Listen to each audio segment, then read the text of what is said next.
Salut, je m'appelle Titouan, je suis CSM à la Growth Machine. Aujourd'hui, je t'apprends à choisir quelle est la bonne séquence pour toi en fonction de tes leads. Au début, ça peut paraître compliqué de choisir parmi plus de 30 templates qu'on a mis à ta disposition.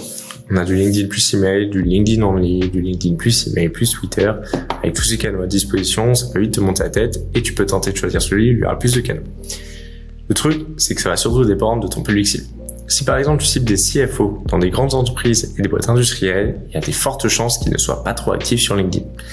Du coup, dans ce cas-là, il va être plus intéressant de commencer par une séquence avec un email first. Donc du coup, tu vas pouvoir par exemple utiliser celle-ci, qui est un grand classique chez nous et qui cartonne pas mal. A contrario, si tu cibles des founders dans la tech, ce que tu vas pouvoir utiliser par exemple, c'est Twitter. Pourquoi Twitter ? Parce qu'ils sont plus à même d'être disponibles sur Twitter que sur un autre canal. D'ailleurs, Twitter, comme canal de sortie, ça peut être super efficace et c'est souvent sous-estimé. Les gens ne s'attendent pas vraiment à être démarchés dans ce canal et en plus, si tu le mixes avec d'autres canaux comme LinkedIn et comme email, tu vas monter ensuite une stratégie qui va te permettre de maximiser tes chances de réussite. En fait, la question que tu dois vraiment te poser, c'est si tu étais un de tes prospects, où serais-tu plus susceptible de répondre et pourquoi ? C'est vraiment la question que tu dois te poser. En partant de cette optique, tu devrais maintenant être capable de choisir la séquence qui te conviendra le mieux.